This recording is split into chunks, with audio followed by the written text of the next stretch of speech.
My spy camera shows there's a Subaru Outback down one of the local warehouses, and I think I want it in my driveway, so let me make some calls and see if we can get it. I like Subarus. The base price of a Subaru Outback is around $29,000, and that gets you a 2.5 liter four-cylinder, 182 horsepower, fuel economy 26 to 33 mpg. But this is the Touring XT model, top of the line, which means it's more expensive. But that gets you the nice 2.4 liter turbo engine, putting out 260 horsepower, rated 22 to 29 mpg with an average of 25 cleaned. We're going to take this out and see if that's true when the vehicle arrives. And for those who want to buy American, this is made in Indiana. However, the engines and transmissions are fully assembled in Japan and shipped over here. That's good.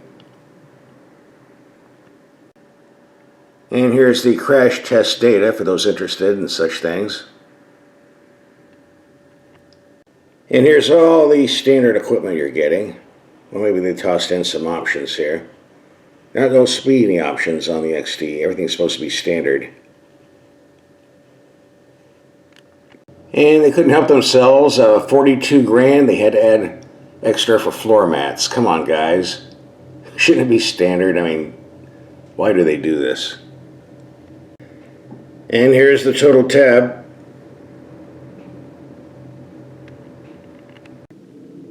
So here it is. Brought it out to the ranch so we get a closer look.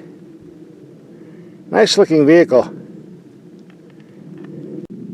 And the rear view. Shipped it all the way from the factory in Illinois, just for us. And a reminder that all Subarus, for the most part, are all-wheel drive. The main advantage, you get four-wheel drive traction, which is great for slick roads. Disadvantage, they use a bit more fuel than average, but not that much. And the ones in Subaru are pretty reliable, assuming they're more complex and expensive to repair. I haven't seen too many Subaru all-wheel drive systems that need repair, so you're in pretty good hands here, I think. Well, the first thing we do, we get a vehicle and check and see what brand of tires they're issuing, because a lot of manufacturers are putting cheap junkers on, but these are Yokohamas.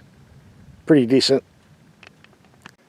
Another thing we do is take the headlights out in the dark and see how they perform and do a night drive.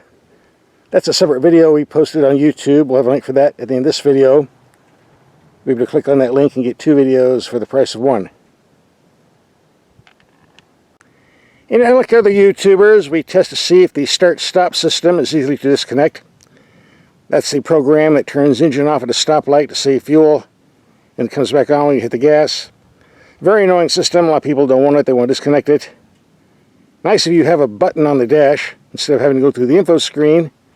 In some vehicles, you can't disconnect it at all. You need to know that before you buy, because once you buy it, it's a bit too late. In previous Subarus, you had to disconnect it by going through the infotainment system, multiple programs, but they've added a new feature, just disconnect it by pressing this here. All there is to it. And since we're looking at the info screen, there are some hard knobs I appreciate. A volume knob, a tuning knob. Don't see too many of those nowadays. Hard controls for the temperature. Unfortunately, the rest of the climate system is on the screen, but it's very simple to use, so I'm not going to complain too much. In fact, this entire system, as much as I despise info screens, this one's very easy to use. You never have to look at the owner's manual. Everything's self-explanatory. And we get a gauge cluster. It looks like a gauge cluster should, with 2 large dials showing the speed and the tachometer RPMs, with the temperature, fuel economy down below, and all the information in between. This is the way it's supposed to be done. Not with other manufacturers, all these goofy graphs and all this other nonsense. This is the way I want to see it.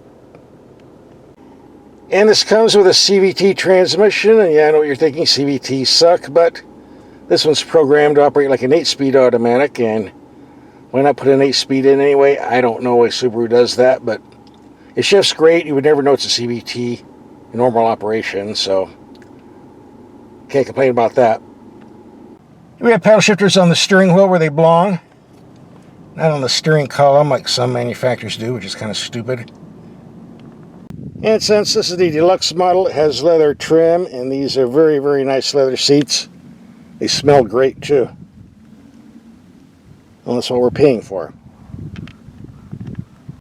One thing that enhances off-road performance or on-road if you're driving under rough conditions is the X-Mode system. It livens up the performance for your all-wheel drive. Comes in handy off-road. And it's very easy to use. Just turn it on or off on the info screen. The bad news, there used to be a hard switch on the console for that, not anymore. And by putting it on the info screen, there are a lot of people that are going to buy this vehicle. They don't even know what X-Mode is. They'll never put it on because they don't know what's there or what it does. Trust me, I've met them. But the button's gone, and this is how you turn it on or off. Can this be taken off-road? Yeah, people do it all the time. It has some advantages here. Of course, you have all-wheel drive for good traction, sand like we have here. 8.7 inches of ground clearance underneath, like so. The drawback, the approach angle is not too good. There's a lot of overhang on the front, so if you go into a dip, you scrape the bumper. This is for light-duty use only. There is an off-road package that raises the ground clearance to 9.5 inches for those who want to go in the dirt more often. I think it's called the Wilderness Package. I had a couple of those before. If you do a lot of off-roading, the Wilderness Package on this Subaru is definitely worth the money, but the standard one does pretty good for light-duty use. You won't be chasing any Land Rovers or Jeep Rubicons on the Rubicon Trail, but this is more than adequate for my purposes today. Most of the Outbacks I see in the sticks are being used for camping purposes or hikers. I think of the Outback more as a heavy-duty station wagon than an SUV, but we can classify it any way you want, I suppose. If you're ever in the town of Arivaca, Arizona, and need some car parts, this guy's got a lot of stuff in his backyard you might be able to use. Lots of stuff. Oh, what's that?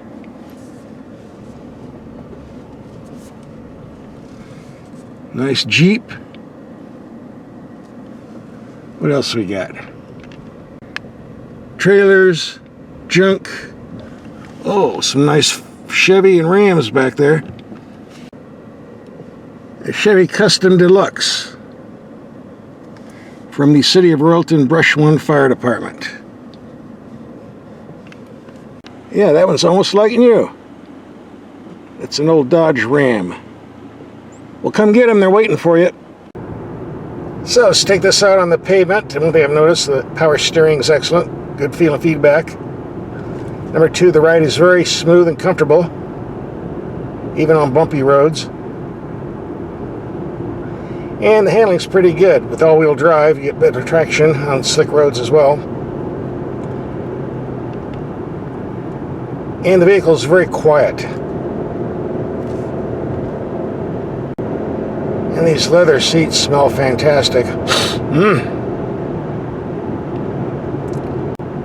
And while the base 4-cylinder engine offered in the Outback offers adequate power, you got to remember this is a 2-ton vehicle, so if you want to fork up the extra money for the 260 horsepower turbo like we got here, it's definitely worth the bucks. Lots of torque, lots of passing power.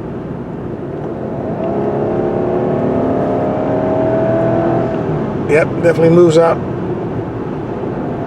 That's the one to get if you can afford it.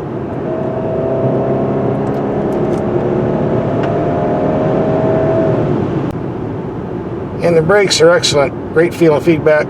No mushy pedal, any of that nonsense. Overall, a very comfortable vehicle to drive. So now what's left to do?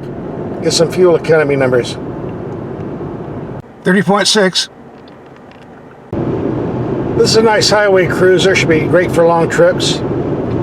If I recall, I think the gas tank's around 17 to 18 gallons, so that should give enough range if you get some excellent fuel economy numbers, as we'll find out in just a moment when we reach the end of our trip. 35 miles. There you go. So what's my take on this Subaru Outback after a week of driving?